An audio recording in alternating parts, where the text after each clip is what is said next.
আজকে এসে পড়ছি কাঁটা চামচ। কাঁটা চামচ জায়গাটা অনেক সুন্দর, তোমাদের আমি আজকে ঘুরিয়ে দেখাবো। আমিও দেখবো, তোমাদের দেখাবো কাঁটা চামচ জায়গাটার ভিতরে কি কি আছে। তোমরা আমাকে যারা সাবস্ক্রাইব করো না অবশ্যই আমাকে সাবস্ক্রাইব করে দাও, আর যারা আমাকে সাবস্ক্রাইব করেছো তাকে অনেক ধন্যবাদ। তোমরা এখানে আসলে বিভিন্ন রকমের রেস্টুরেন্ট দেখবা। শুধু রেস্টুরেন্ট দেখলেই হবে, দেখো নদীর পাড়ে অনেক সুন্দর একটা চাঁদ উঠেছে। চাঁদটা ফুইটা রয়েছে, আজকের চাঁদ অনেক সুন্দর বলতে হয়। অবশ্যই তোমরা এই জায়গাটায় আসবা।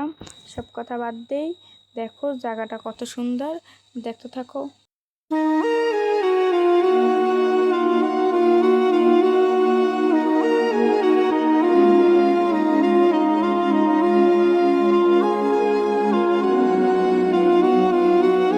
গাইস, এই একটা রেস্টুরেন্টের নাম হচ্ছে রান্নাবাড়ি। রেস্টুরেন্টটা অনেক সুন্দর লাগতেছে। আরেকটা রেস্টুরেন্ট দেখো, অনেক সুন্দর সুন্দর, এখানে অনেক সুন্দর সুন্দর রেস্টুরেন্ট আছে। দেখো গাইস, সবাই ভালো থাকো, সুস্থ থাকো, আল্লাহ হাফেজ। আমার ভিডিওটা এই পর্যন্তই।